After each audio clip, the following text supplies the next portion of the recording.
What's up guys, Justin here. While I'm out here in Oklahoma, I thought I would find a mall that used to be here. And while they have one of the shortest lists of dead malls as far as states go, I was able to find one. Today we're going to be talking about Crossroads Mall in Oklahoma City. Crossroads Mall opened in February of 1974 and was the biggest shopping mall in Oklahoma, and on top of that, it was also the 9th biggest mall in the USA at the time. The mall received its name from being at the intersection of Interstate 35 and Interstate 240. The mall was 2 floors, housed 125 stores, and was home to 4 anchor stores. The anchor stores were John A. Brown, Montgomery Ward, J.C. Penney's, and Dillard's. People even drove across state just to shop at Crossroads.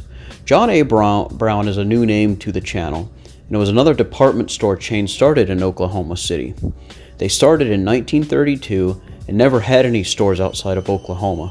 They would end up being purchased by Dillard's in 1984. One of the more iconic locations in the mall from what I read was an arcade and bumper cars. At least this seemed to be one of the more fonder memories of people who shopped here. While I saw many people post fond memories of visiting the mall, I found that there was more information about it during its down years more so than the golden age of the mall.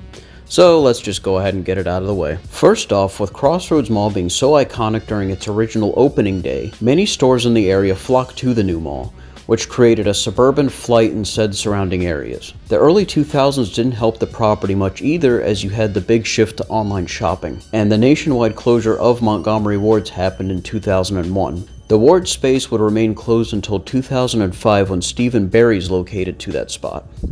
J.C. Penney's was lured away around the same time as the Ward closure to a nearby more big box development area.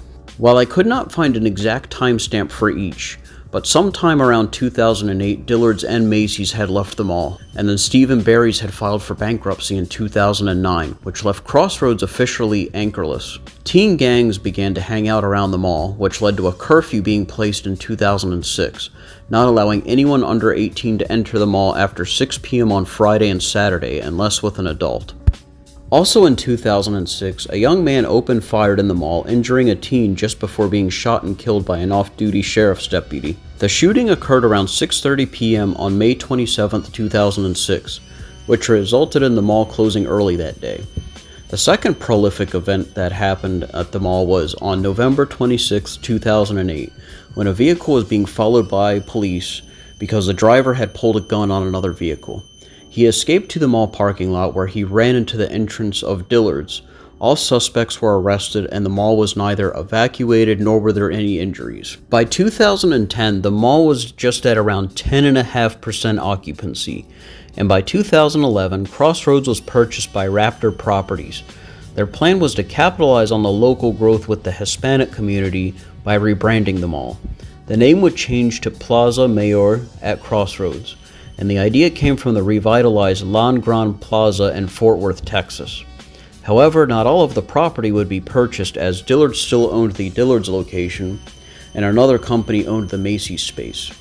Sadly, in 2017, mall management announced that they had ditched any plans to revive the mall, and would close permanently to build a couple of schools on the property.